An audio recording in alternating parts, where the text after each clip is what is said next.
latest adult education series on the Gospels, which we've planned 4 sessions. It might go 5 sessions, depending on what we get through. Tonight, we will cover a brief introduction as to why are there 4 Gospels. And then we will go into the Gospel of Mark as much as we are able. Let's begin with the question, why 4 Gospels? Often you'll see in the popular press that the Gospel texts were somehow originally anonymous documents, that we don't know quite who their authors were, and that the authors don't identify themselves. Well, let's begin with that proposition in the beginning here. We have 5,000 manuscripts of the New Testament.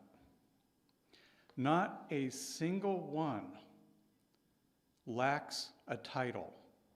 For example, the Gospel according to Matthew, or the Gospel according to Mark. Every single manuscript, without exception, has this identification. And what's more is the identification of these texts is always exactly the same. We know from tradition, we'll talk about it a little bit later tonight, that the Gospel of Mark, for example, records the preaching and teaching of the Apostle Peter. But in not a single instance is this gospel called the Gospel according to Peter. So the Gospels were always kept in the tradition of the church, in the manuscript tradition, the physical manuscript tradition that we have. We cannot really say that they were anonymous at all. So one of the preliminary questions I would like to ask, why do we have 4 Gospels? We could have had more Gospels. What were the origins of these 4 Gospels? Well, we have several witnesses from the 2nd and 3rd century asking exactly this question. Perhaps the most famous comes from Irenaeus of Lyon, who lived and wrote in the 2nd century. And Irenaeus, in his book Against Heresies, Book 3, he claims that you could not have more or less than 4 Gospels. He sees it as an element of divine providence. Just as there are 4 directions, 4 winds, 4 zones of the world in which we live. And just as the church is scattered in all of these directions, so there are 4 Gospels. In other words, 4 ways of navigating ourselves. When we walk outside, we don't walk exactly north and then exactly east and then exactly north again. Sometimes we walk a little bit northwest. We take a little bit from this and a little bit from that direction. So implied in this analogy is that to guide human life, sometimes you need different perspectives on the same truths. Irenaeus also likens the 4 Gospels to the very famous image in the book of Revelation, chapter 4, the 4 living creatures, one like a lion, one like a calf, one like a man, and one like an eagle. And we paint these angelic beings often on the 4 corners of a dome in the Orthodox Church. And he likens them each to the principal characteristics of the Gospels. So, for example, a calf signifying sacrificial element, the face of a man being Matthew's emphasis on his humanity, the eagle, John soaring. And finally, Irenaeus relates the number 4, to the great universal covenants of the human race. The first being in the Garden of Eden, given to Adam, the second given to Noah, the third given to Moses, and the fourth being the new covenant under Christ. Well, that's a little bit poetic, but on a practical level, the fact that there were 4 Gospels was, at several points in the history of the early church, questioned. And perhaps the most famous of this was a book called the Diatesseron, meaning through the 4. It was compiled in the 2nd century by the disciple of Justin Martyr, Diatesseron, and it was used as the gospel of the Syriac church for a number of centuries. And what Diatesseron did is he took the 4 Gospels and he tried to harmonize them. Well, he did harmonize them as he could into one book. And this kind of approach was not accepted in the church. We don't have any extant copies of the Diatesseron, but we have a very interesting historical witness that Theodoret of Cyrus, one of the, I don't know if he's a father of the church, but we could say in a way Theodoret of Cyrus is a father of the church. But he lived in the 5th century. He actually, in his see, went around and he collected 200 copies of the Diatesseron, and it says that he put them away and replaced them with the 4 Gospels. So this approach of having multiple Gospels was never seen as anything but a positive, providential witness to the life of Christ. Could have there been other Gospels? Perhaps there could have been. We have some what are called Apocryphal Gospels, the Gospels, for example, of Peter, of Thomas, of Judas. Why is it that these apocryphal documents are not in the canon? Well, for many reasons. 1, they came later. 2, and most importantly, even though they claimed apostolic authorship, they don't meet what is called by contemporary scholars the criterion of coherence. They have recorded in them various words and actions of Jesus that don't comport with his character that we have witnessed throughout all the writings of the New Testament canon. Most importantly, they don't have the cross. And if you don't have the cross, you don't have the gospel. So those apocryphal gospels have remained exactly that, not authoritative in the Christian community. Now, there are many sayings collected of Jesus that perhaps did not make it into the Gospels. And it's very interesting how the traditions of the collection of these sayings sort of figures in to how the 4 Gospels are assembled. I'll say something about that in a minute. But none of these collections of the sayings of Jesus have survived, although we have solid patristic witness that they did exist at one time, the most famous being that of Papias, which I'll talk about in a moment. The Gospel of John, for example, tells us that if everything Jesus said or did were written, not even the world itself could contain the books that should be written. And yet, John says, but these things are written, that is, I have written these things. For what reason? So you can be well informed? No, so that you might believe, and believing might have life in his name. Paul himself, in, for example, Acts 20, verse 35, he quotes sayings of Jesus that are not in the Gospels. For example, he says, remember the Lord Jesus, who said, it is more blessed to give than to receive. We quote that saying of Christ all the time, but it's in none of the 4 Gospels.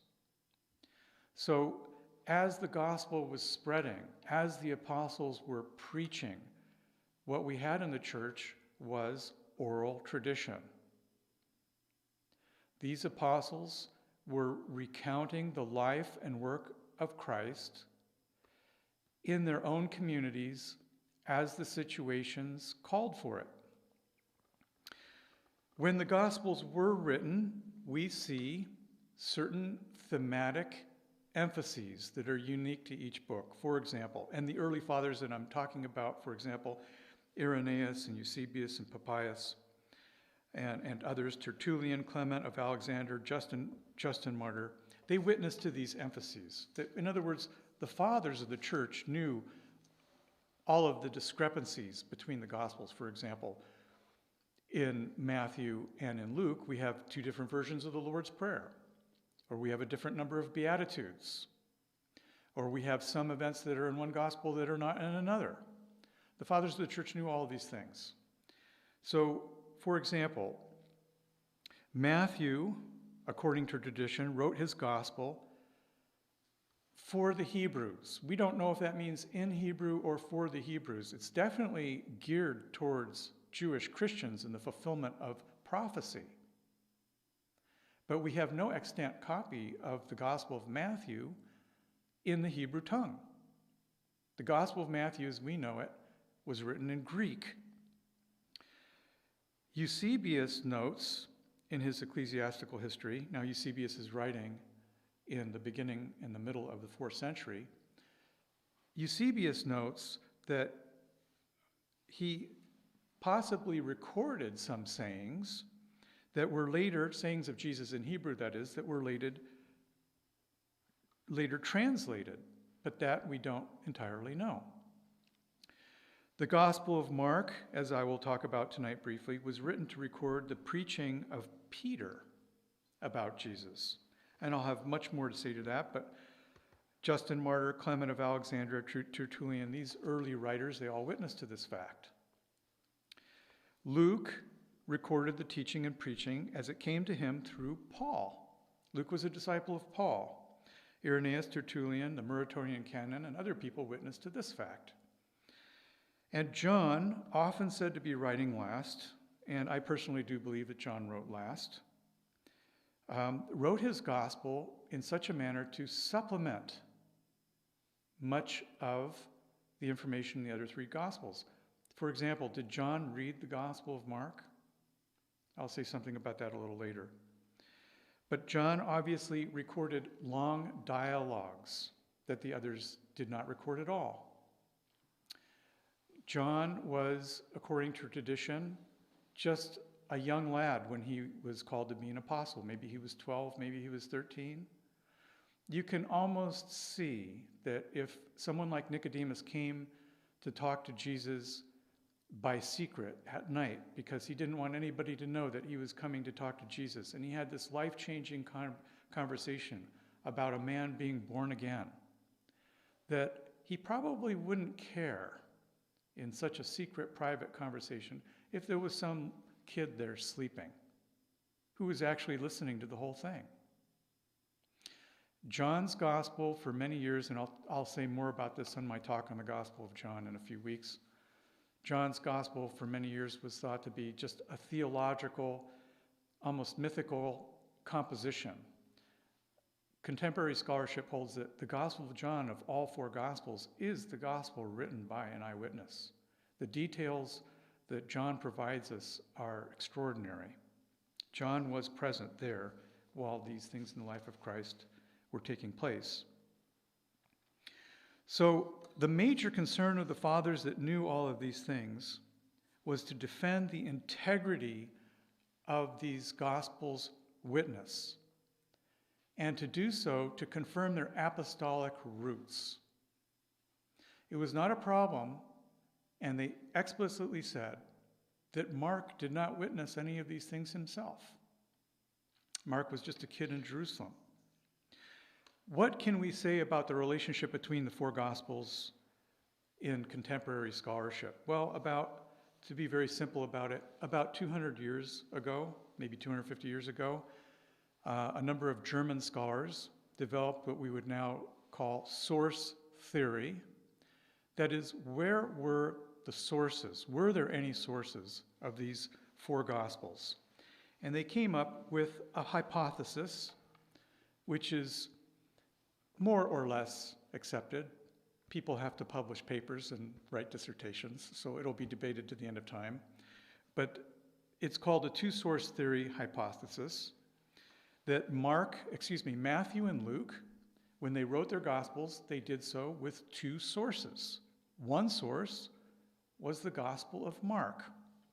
So Matthew and Luke have a great amount of their material, percentage of their material, which I did not write down the exact percentage, so I'm not going to make it up, very close in parallel with the Gospel of Mark. And then among themselves, Matthew and Luke agree in about 230 verses. About 20% of their Gospel's content agrees just between Matthew and Luke. So it has been speculated that there was another source. They had two sources, two written sources, that is. One was the Gospel of Mark, with which they both share similar data, and one was this other source, which in German would just be Quelle, source, Q. So this second source is hypothetical. There is no manuscript. Did this manuscript exist? That's the question. Perhaps it did. Perhaps it didn't. I'll put one hypothesis tonight forward, that perhaps it really did exist. Perhaps they really did have that other source that we have lost, and perhaps it was written, who knows, in Hebrew. However, the evidence is such that Matthew and Luke did not see each other's Gospels, hence the hypothesis. Why can we say that? Well, because in certain instances there's a complete lack of overlap. We could take, for example, the two nativity narratives. The nativity material in Matthew, for example, with the Magi and the star, and the material of the early life of Christ and the birth of John the Baptist and the Marian traditions in Luke are not in Matthew. They're completely separate. There's complete lack of overlap. The other fact that seems to show us that Matthew and Luke did not see each other's gospel is that when they relate significant discourses of Jesus and other material, they have real differences. I mentioned a minute ago in the Sermon on the Mount. It's the Sermon on the Mount in Matthew. It's the Sermon on the Plain in Luke. They have a different number of Beatitudes, slightly different wording in the Lord's Prayer. If Jesus delivered such an important prayer, antagonists today would say, then how did they get it wrong? They did not get it wrong. They got it exactly right. And it could be that Jesus delivered the prayer on more than one occasion, and it could be that that actually Jesus delivered the Lord's Prayer in Greek and in Aramaic. There are some scholars, because of the unique words in the Lord's Prayer, like the word epiousion, give us this day our super essential bread, that he actually gave the Lord's Prayer in Greek. That being the case, they might have relayed it in a particular language to a church in which they were preaching. And out of that preaching, the prayer was recorded. That's how real history happens. There was no collusion. This becomes a scandal in certain circles, or people try to make this a scandalous fact, that Matthew and Luke don't agree on the Lord's Prayer, because of and this is another conversation, an incorrect view of what divine revelation is and how divine revelation is reflected in the Scriptures. The fathers of the church universally thought that every letter of the Scriptures was inspired. But they also noticed discrepancies and other matters. And that didn't take away from its inspiration, because revelation is Jesus Christ and the Holy Spirit. That is revelation, and Jesus didn't write a book. I said in a previous lecture, he left his body and he sent his spirit. And these books, though divinely inspired, they're divine human books.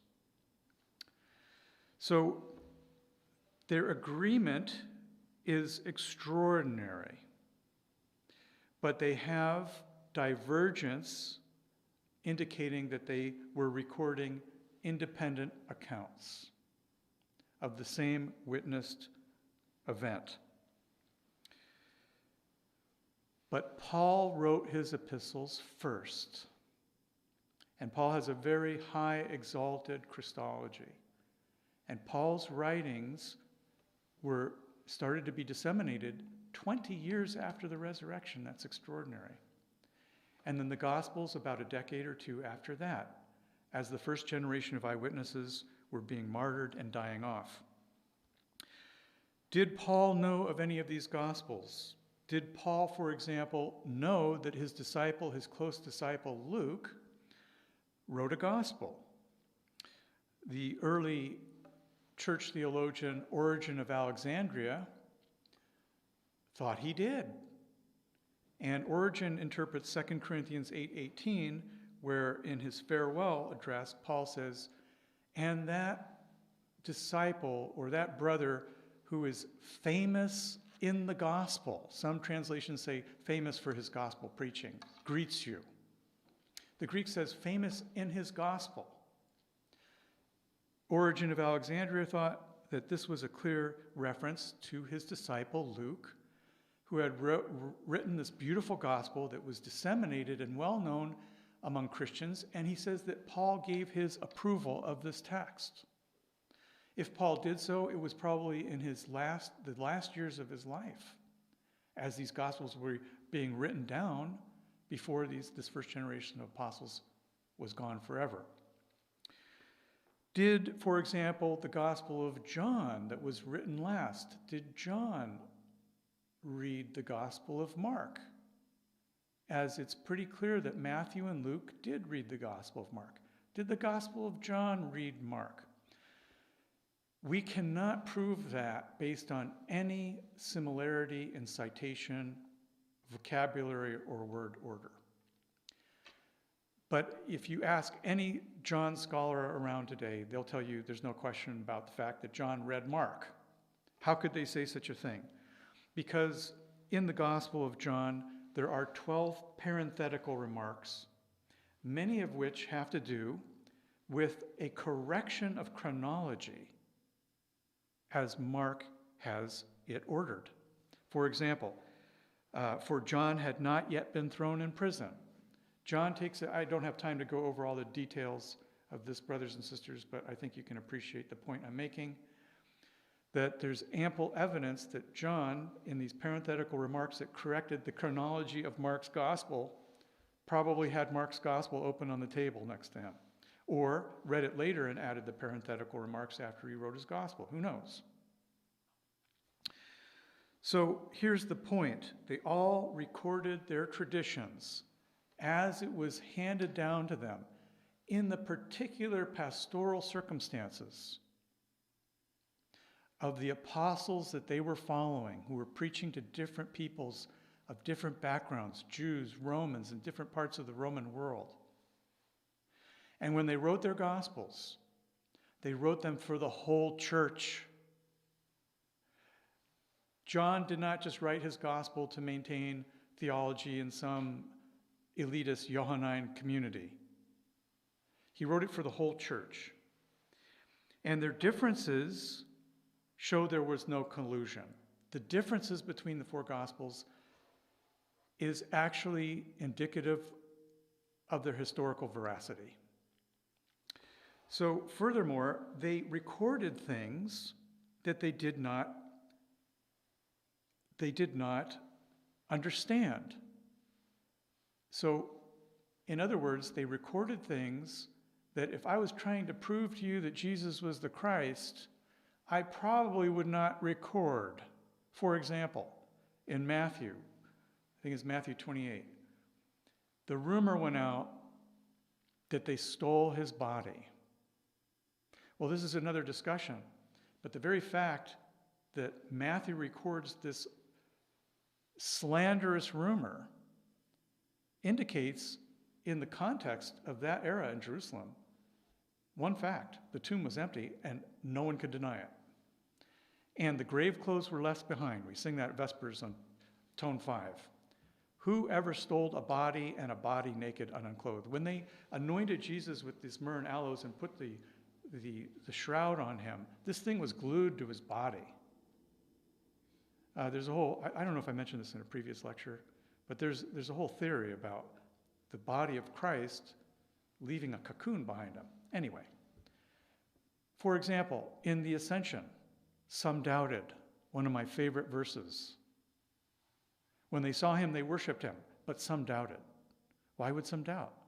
Did some not see? Did it still take the eyes of faith to see even the risen Jesus ascend to heaven? When they saw him, they worshiped him, but some doubted. So, in other words, the gospel writers were concerned for truth. Why would a sinless Messiah be baptized? All three synoptics show him baptized by John. He's not baptized by John in the Gospel of John. Okay, but why did they record that? Because it happened. That's called an argument from embarrassment, which leads us to our next question. What is a gospel? A gospel, evangelion, good news, the announcement of good news in Greek, is a unique literary genre. It is not a historical biography. It doesn't comport with any of the biographies of the Roman or Greek era in which it was written. It is not only a biography that tries to convey to us who Jesus was and his life, but it's also what we would call a charismatic document. It is a document of testimony and of preaching, of witness, like St. John said earlier, that we quoted earlier tonight in the end of his gospel. These are written so that you might believe. The Gospels were written to convey to us, brothers and sisters, divine revelation, which is the person of Jesus, who is alive. And he talks to us apart from the gospel, and he talks to us through the gospel. But one thing for sure, the gospel has to catechize our understanding and our experience of Jesus. Often we hear in today's world, well, I don't think Jesus said this, would think this or that. I don't think Jesus. Excuse me. What Jesus are we talking about? Are we talking about the historical Jesus, the witness of whom we have in these Gospels, or are we talking about a Jesus that we've made up? The Gospels catechize, correct, guide, convey, and mediate Christ to us. Not exclusively. We have the Eucharist, we have prayer, but these things cannot be separated or understood apart from the four Gospels or the writings of the New Testament. Gospel is a unique literary genre in this perspective. And Christ, the person to whom the Gospels are witnessing, is not someone who simply lived in the past, died, and we're done, and we're reading the Gospel to learn about him and to say, oh, that was very interesting. No, we're reading the Gospel to come into contact with this living person. So, once again, the content, not only the discrepancies in the fact that we have four Gospels, but the content of the Gospels themselves witness to the historical veracity of the events that they're trying to convey to us. Through such things, and there are others, but I'm mentioning to you tonight what contemporary scholars would call the argument from embarrassment. They record embarrassing things, and there are a number of embarrassing things, which if I was purely trying to collude with people in some conspiracy to start some religion, it would be impossible. They wouldn't be in there at all. Okay, so let's conclude by saying that when we encounter differences of emphasis, of narration, even of chronology, some of these differences are very serious. What day of the week was Jesus crucified on? Gospel of John has a different day, different chronology than the synoptics. All of this has tremendous theological import. Who got it right? Personally, I would side with John, but that's another discussion. Maybe we'll take it up in our talk on the Gospel of John. I think it's worthy to be taken up. St. John Chrysostom, he even notes that one evangelist might have sufficed, but since we have four, writing at different times in different places, without meeting or consulting together, yet speaking with one mouth, a very strong demonstration of their truthfulness is thereby provided. So we might then conclude, brothers and sisters, by saying that if there is this difference of emphasis or narration or detail in gospel events, we could say that somehow this shows difference in theological and pastoral preoccupation during the period of oral transmission. Got it? All these witnesses heard Jesus say the same thing. Then they had to go preach it in various communities. And in those communities, like we know from Paul's epistles, different churches are going through different things, different crises, different challenges, different questions. Some are all infatuated with, should we be circumcised? Others have issues of immorality. Some have theological questions. Some are questioning Paul's authority, etc., etc. So these teachings of the Gospels, when they're different, they might reflect these pastoral and theological preoccupations in the period of oral transmission. Let's go a little bit into Mark, and perhaps I won't get through everything I wanted to get through in Mark tonight, but we'll begin. Who was Mark? We actually know a great deal about this man, also called Mark, John Mark. We have some indications that his father was Greek and his mother was Jewish, and that he grew up for a time in the North African city of Cyrene. In Mark chapter 15, when Jesus falls and the Roman soldiers very forcibly ask Simon of Cyrene, the father of Alexander and Rufus, to carry the cross, Mark is the only gospel that records the names of these three men, something we would expect in John's gospel. But Mark knows that detail and singles out that they came from the city. And tradition is that his family was in the city, he grew up there, and they moved to Jerusalem. They moved to Palestine, and then they bought a house in Jerusalem. They were rather well off. We know from Acts 12 that his mother Mary lived in Jerusalem. According to tradition, that was the upper room where all these meetings were occurring in her house. Her house was where the church was meeting in Jerusalem. We know from Colossians 4 that he was a man of the circumcision. So he was a practicing Jew. He was the cousin of Barnabas, Paul's fellow missionary. Paul owed his ministry to Barnabas because when Paul became a Christian, no one believed him. And so he just went home to Tarsus. And when the church in Jerusalem sent Barnabas up to Antioch, hey, what's going on with all these converts? Go check it out.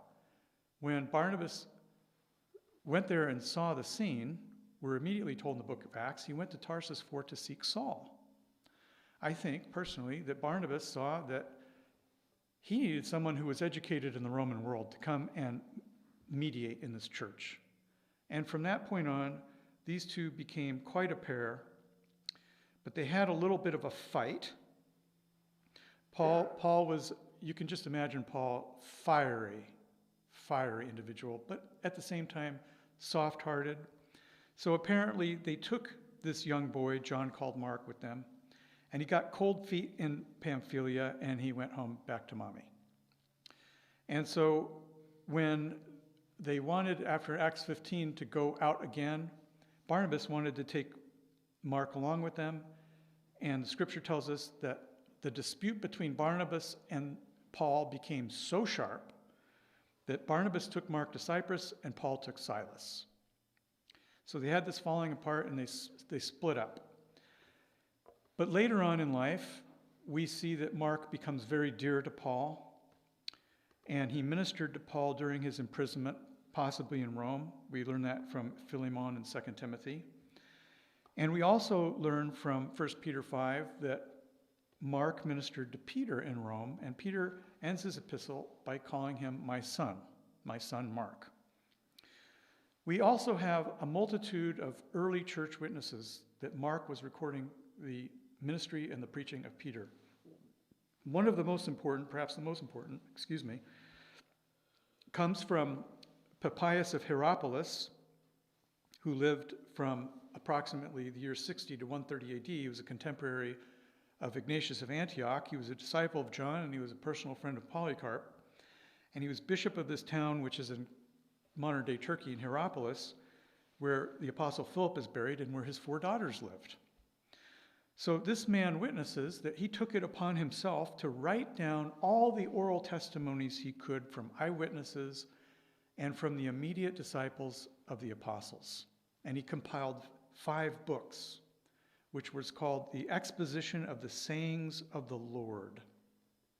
The book is no longer extant, but we have excerpts from it in Irenaeus of Lyon, who died in 180, and Eusebius of Caesarea, who died in 320.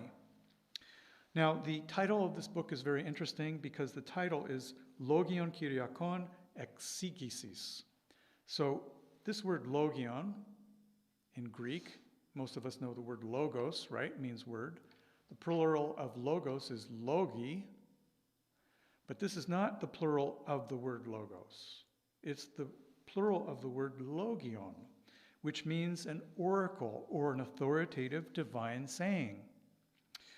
So he considered his book a compilation of these oral traditions.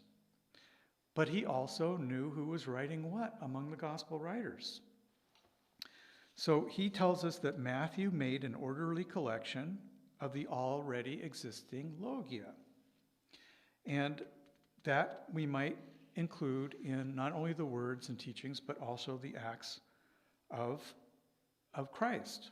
Now, according to Papias, Mark was Peter's interpreter, and he wrote down accurately all that he remembered, not in order, I'm quoting him now, not in order of the things said and done by the Lord, for he had not heard the Lord, nor had he followed him. So Papias is telling us that John, called Mark, the author of the Gospel of Mark, never heard or followed Jesus. But later on, he followed Peter. And this is the key statement here. Peter, who used to give his teaching as necessity, or we could translate this, as circumstance demanded, but not making, as it were, an arrangement of the Lord's oracles, so that Mark did nothing wrong in thus writing down single points as he remembered them. For to one thing he gave attention, to leave out nothing of what he had heard, and to make no false statements. Okay, so the criterion of truth was all important to these early witnesses. Now, Irenaeus confirms this, and of course Irenaeus knew the writings of Papias, and he says that Mark, the disciple and interpreter of Peter, handed down to us in writing the things that were preached by Peter. And indeed, we see, if we scrutinize the Gospel of Mark, we see that it was written for a church under intense persecution. I don't know if I'll get to that theme tonight.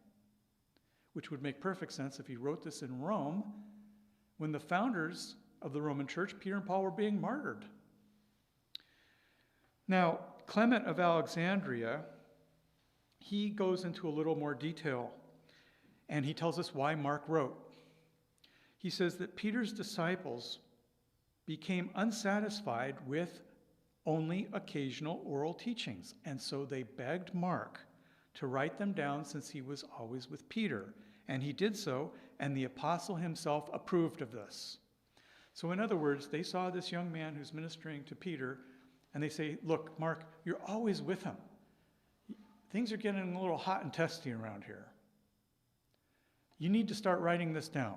And so he did. And what Papias is telling us is that Peter never sat down and said, okay, here's what happened first. No, he preached as circumstance needed. And so it was up to Mark to arrange them. Okay? So right there we see, and it's even admitted, that perhaps this arrangement chronologically might differ from John, in which it does, in fact. Okay. So Irenaeus also tells us that he wrote after the martyrdom of Peter and Paul, but Clement tells us, through this staying, that the apostle approved of this, that he started writing at least when Peter was still alive. Well, Peter was martyred in AD 66. So we can take that as the early terminus point for the composition of this gospel. That is extremely early. And by way of comparison, we have 5,000 manuscripts of the Greek New Testament. Unprecedented multiple attestation of these documents.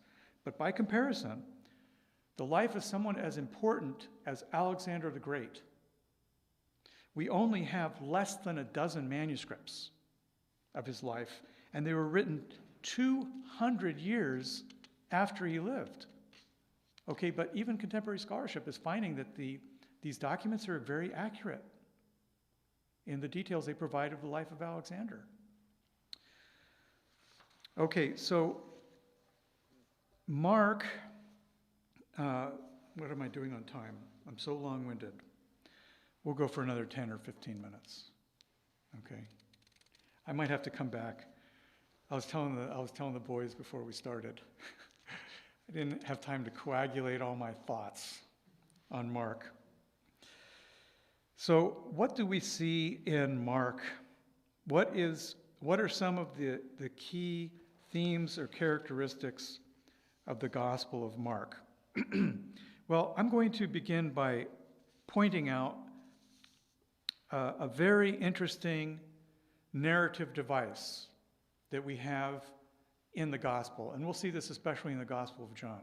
These Gospels were edited.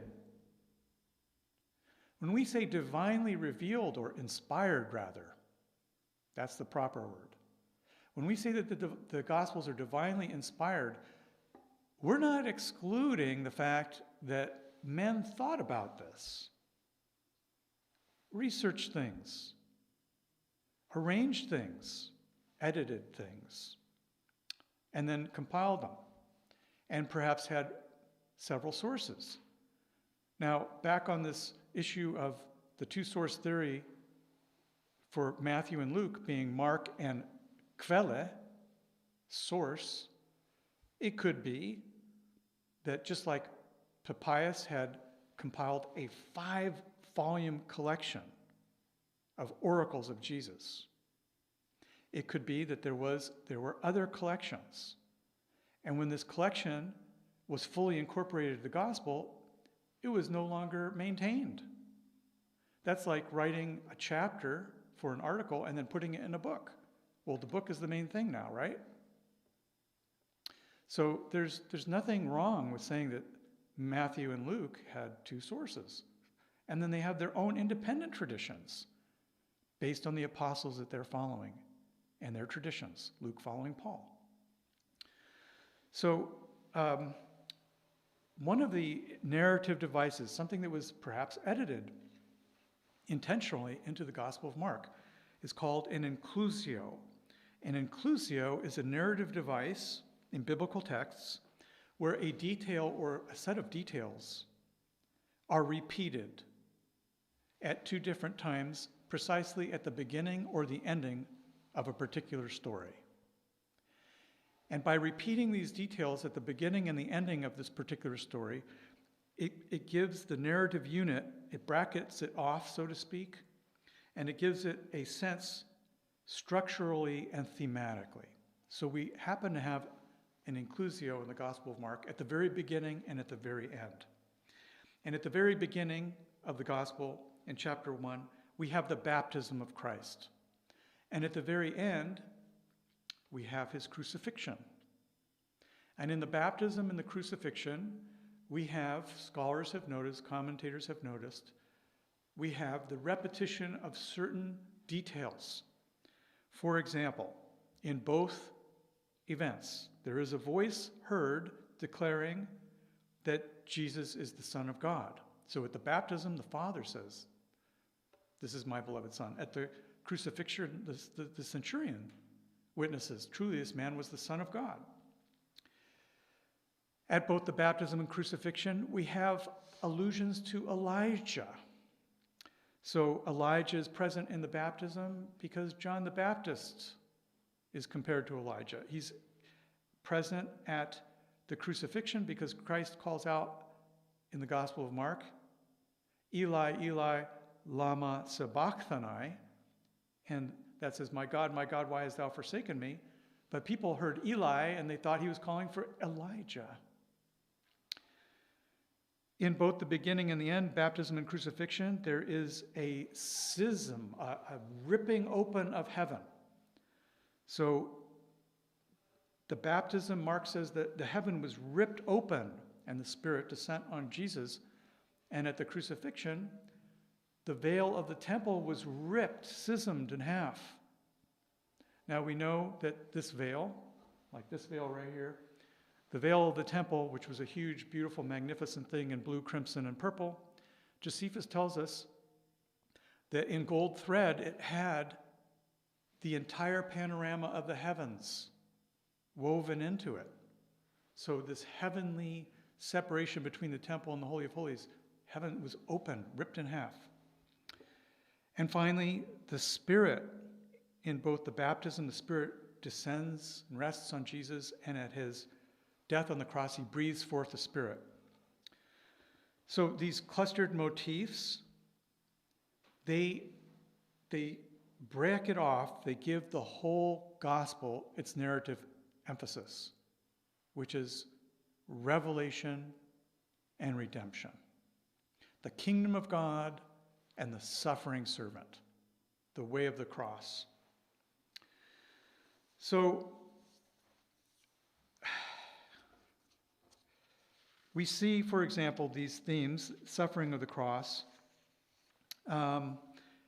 We see this in many ways throughout the gospel, even in the background. And here I can mention one of them. If, according to tradition, Mark recorded the preaching of Peter and wrote his gospel in the city of Rome, and this was in the context of a bitter persecution, and therefore Mark recorded his gospel for a congregation witnessing the martyrdom of its founder and undergoing this persecution, then the way Jesus predicts his death and the way certain teachings are given are colored by this. Father Patrick Reardon wrote a very insightful article many years ago on the pericope as it is recorded in the Gospel of Mark of the two sons of Zebedee coming to ask to sit on the right hand and the left hand of Jesus. And Jesus says to them, "Do you know what you're asking? Can you be baptized with the baptism that I'm baptized with? Can you drink of the cup that I am to drink?" And they say, "Oh yeah, we can." And he goes, "You certainly should. You certainly will. But that cup, which is in all four Gospels, is the cup of suffering." The congregants, the faithful of the Church of Rome would have heard that differently. They would have heard, when you come to communion, are you really ready for this? Are you willing to accept the suffering? Anyway, there are some, I'm going to go just for a few more minutes. I really apologize. We will, let me just go through some of the interesting things. So one of the unique elements in the Gospel of Mark that seem to indicate that it was indeed the recording of somebody like Peter is that the Gospel of Mark records uniquely a series of Aramaic words. For example, Jesus says in chapter 5 to the daughter of Jairus, "Talitha kumi," "Little girl, I say unto thee, arise." Kumi, just like we say Al-Masih Kam on Easter. Okay, Christ is risen. Peter, when he raises Tabitha in the book of Acts, he says almost something exactly similar. He says, "Tabitha kumi," maybe Tabitha, I don't know if that's pronounced correctly, I have to look in the Greek. Okay, "Talitha kumi, Tabitha kumi." In other words, Peter is continuing conscientiously the ministry of Jesus. Where do we get this insight? Because Peter was one of the three witnesses of that event. And he conveyed it to Mark, who was himself a Hebrew, who grew up in Jerusalem, in the exact words that Jesus said, this command, "Talitha kumi." We have to the deaf man with impediment of speech, Jesus said, "Ephphatha," be opened. Again, a detail that a Hebrew speaker or an Aramaic speaker like Peter would have heard. The dedicated gift to the temple is korban in Mark 7. In the garden, he says, "Abba." On the way of the cross, he says, "Eli, Eli, lama sabachthani." And he also uses words like praetorium and other things that indicate that the source of this gospel's rendition of events was actually there in Palestine and in Jerusalem. Even though Mark makes no claim of being an eyewitness, and the early fathers of the church tell us explicitly he was not an eyewitness. So one of the themes then, a few of the themes in the Gospel of Mark, is this manifestation of the kingdom of heaven. And Jesus is almost in haste to manifest this kingdom. In the Gospel of Mark, we see the Lord as truly a man of action. There are no long discourses. We don't have the parables of Luke or the discourses of John. It's a concentration on the authority and the power of the Messiah, and the fact that this very Messiah is going to suffer. So, for example, we have this adverb of thys, immediately. Immediately Jesus did this, and immediately he turned there. It appears 36 times in Mark's gospel. And it gives the listener to this narrative this impression that Jesus is always on the go. And indeed he was. Because he prays all night and he's healing from dawn to dusk. Jesus is a man of steel. And he's up all night praying to his Father. Another aspect of the unique picture of Christ, or colored in Mark, is that Jesus is invested with this authority. He has authority. For example, when he teaches, they're astonished at his teaching because he taught them as one having authority, not as a scribe. Jesus is not going around giving brilliant lectures to, the rabbinical school. He was putting all the lawyers in awe of his intellect that we get from the Gospel of Luke as a young boy. But in Mark, he is teaching. We see this in Matthew and Luke too, in their own way, because for example, in the Sermon on the Mount in Matthew, he says, "You have heard that it was said of old, but I say unto you." What do you mean, I've heard that it was said of old? He's quoting Moses' law. How is he claiming more authority than Moses? Well, Mark's gospel teases this out as well. With authority, he commands even the unclean spirits, and they obey him. His authority is questioned. By what authority do you do these things? Who gave you this authority to teach these things? And that's when Jesus says to the leaders of the Jews, I will ask you also one question. By what the baptism of John. Neither will I tell you by what authority I do these things.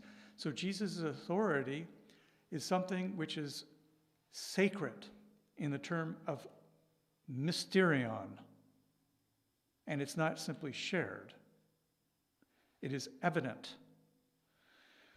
And yet this authority could be misconstrued by the disciples. So we even have teachings. For example, he says, "You know that those who are considered rulers over the Gentiles lord it over them, and their great ones exercise authority over them, but among you it shall not be so." So there is even the possibility of a misunderstanding of authority. So authority is this theme. What do we mean by authority? Let's make a simple analogy. I used to do this with my kids. If you have an NFL game going on, and the average height of an NFL player is maybe 6'2", 6'3", and they're in pretty good shape, and I am a whopping 5'9", brothers and sisters.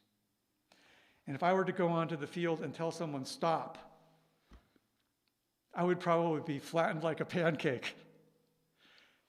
But if I have a striped white and black shirt on, you don't contradict a word I say, right?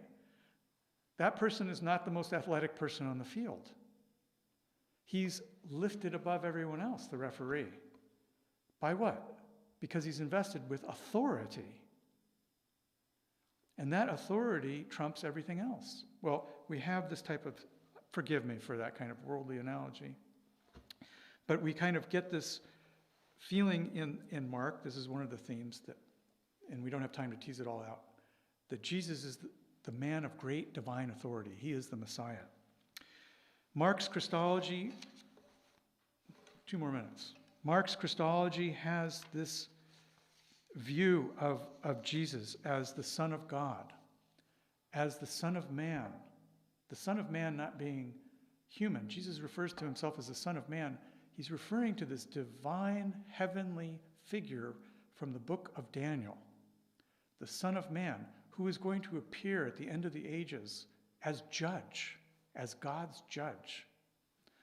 Jesus is referring to himself as the Son of Man. And finally, Mark puts him out as the Christ, that is the Messiah, the expected one who will fulfill all the expectations of the devout people in these 4 covenants that we mentioned earlier in tonight's presentation.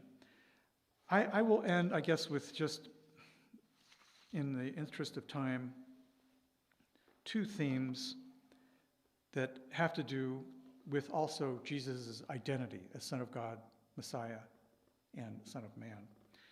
And that is, in Mark, we have, I mentioned that in the beginning, the theme is revelation, who Jesus is, his authority, his divine presence, his manifestation of the kingdom of God with power, and the inclusio with the crucifixion, that's the baptism. The crucifixion is that he's the suffering servant, and he has come to die on the cross. So these are interwoven with 2 themes which contemporary scholarship have teased out as the messianic secret and the way of the cross. So it's kind of astounding, and I know when I grew up and I read these verses, why would Jesus tell people not to proclaim the great deeds that he has done? Why would he do that? So, for example, in Mark chapter 7, when he healed the man who was deaf and mute, he commanded them that they should tell no one. But the more he commanded them, the more they widely proclaimed it. Well, why did he command them not to tell anyone? Or after Peter's confession in the turning point of the gospel in chapter 8, when Peter confesses, "Thou art the Christ, the Son of God," he says, he strictly warned them that they should tell no one about him. Why would he do that? And then finally, after transfiguration, they came down from the mountain, and he commanded that they should tell no one what they had saw until the Son of Man had risen from the dead. They didn't even really understand these things we know from the other Gospels. They were not expecting Jesus to die or rise from the dead. That was just way off the radar screen. He had to teach them that himself after he rose from the dead in those 40 days. So this messianic secret, commentators have noted that this is actually something that really highlights for us the human aspect of Christ. That in the Gospel of Mark, he wants to let his actions speak for themselves. Jesus is not going to go around and proclaim these things. We know how much controversy and passion his tangential comments made. And that's in all 4 Gospels. Gospel of Luke, chapter 4, they're going to throw him off a cliff after he reads a pericope in the synagogue and applies it to himself. Okay, who do you make yourself out to be? In the Gospel of John, before Abraham was, I am. They picked up stones to throw at him. So he is not going to explicitly proclaim this. And so this is one of the rationales commentators have noted. And I think it's pretty acceptable for the messianic secret. Now, the messianic secret in the Gospel of Mark is interwoven not only with his identity, but with the fact that he is coming to the cross, and he predicts that he's going to the cross 3 times. And in all 3 times, the disciples don't understand what he's talking about, and they totally mess it up. And we'll end tonight with the turning point, where all of these 3 themes come together, and that's Peter's confession in chapter 8. Because as soon as he says, "Who do men say that I am?" and they finally get it right, and Peter confesses it, and Jesus ties in the messianic secret, Peter flubs it up. "What are you doing, Jesus? We finally figure out who you are, and you're talking about going to your death? Be it not so." So this theme that Jesus is going to the cross because it's the will of God, that his kingdom is not of this world, that this is not what the disciples anticipated or wanted, perhaps. Always amazes me in the book of Acts that after they see him risen from the dead, they say, Lord, will you at this time restore the kingdom of Israel? Still thinking in political human terms. The disciples are just like you and I, aren't they? Sometimes we're just so profoundly human. It takes a while for us to get it. Anyway, brothers and sisters, I've been talking for an hour. I think that will suffice. I tend to go overboard on these things. So God bless you. Thank you for attending this evening. Thank you for tuning in.